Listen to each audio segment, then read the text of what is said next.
Assalamualaikum warahmatullahi wabarakatuh. Selamat siang sahabat pembelajar. Hari ini saya, Tina Rizka Malia, akan menjelaskan mengenai dasar hukum dalam menerapkan metode Bimba.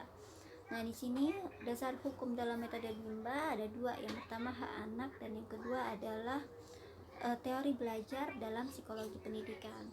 Untuk yang hak anak ini menjadi dasar metode Bimba karena pada dasarnya anak terlahir memiliki fitrah sebagai pembelajar.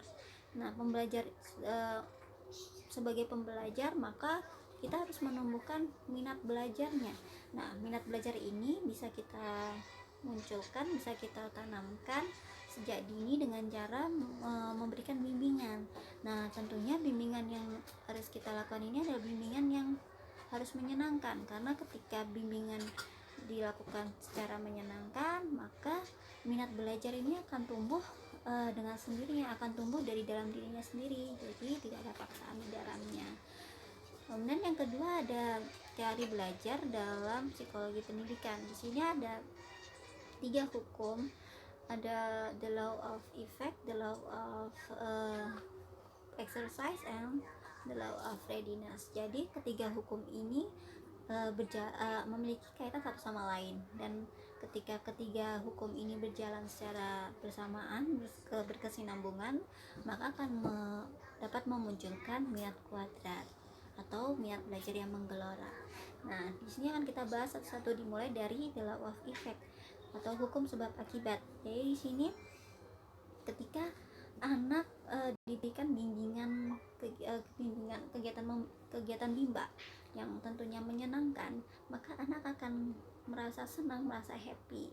Ternyata belajar, bermain sambil belajar itu menyenangkan. Oke, ketika anak-anak sudah senang, maka akibat yang muncul adalah anak akan mengulang, tanpa kita suruh, anak akan suka untuk mengulang materi seperti itu. Ada materi lanjutannya apa, hari ini aku bermain apa ya. Jadi secara langsung sebenarnya minat itu udah mulai tumbuh seperti itu.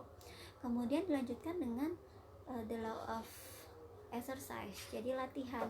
Ketika anak sudah senang, kemudian sudah memiliki ketertarikan untuk mengulang, kemudian dia akan memiliki kemampuan. Jadi kalau semakin diulang, perulangan semakin banyak, kemudian dia akan semakin mampu seperti itu.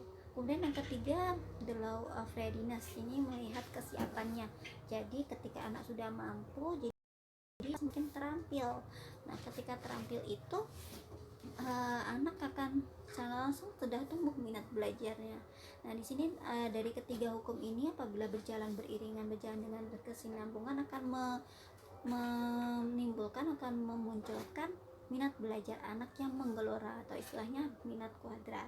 Nah, ini penting untuk fondasi mereka yang bisa digunakan sampai mereka sepanjang hayat seperti itu. Terima kasih, sekian dari saya.